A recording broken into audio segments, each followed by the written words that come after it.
The House of Lords needs to be made democratic. And the way I suggest in the book is that we actually vote by county. So we have 2 candidates to the House of Lords, but by each county. One will be a woman and one will be a man. So we had then a good diversity between regions. So every county would have 2 members of the House of Lords, and between the sexes. The interesting thing about reforming the House of Lords is it then looks at the whole thing about inherited titles and privileges. So I'm saying that rather than be a Lord and then that entitles you to be in the House of Lords, actually you become a Lord because you've been voted to go in the House of Lords. And so I'm really not keen on inherited privilege and titles. I was born in Hastings, and we know about the Battle of Hastings and the Normans and William the Conqueror. A lot of these people with titles, they don't deserve them. They go back to the 12th century. We're not living in the 12th century anymore.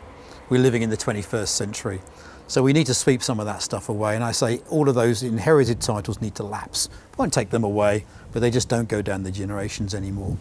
And people get titles because they've been elected to go into the House of Lords.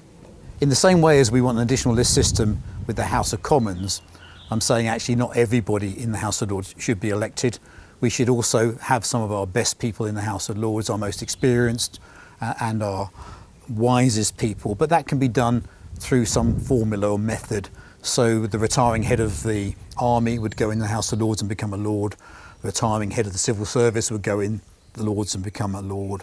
The retiring head of the unions may do the same. And then there'll be some political appointments as well, but not as many as there are elected Lords. So I've given the numbers in the book, but there will be a fewer number. But actually we do need, like as with the House of Commons, we need to harness our best people alongside our elected people.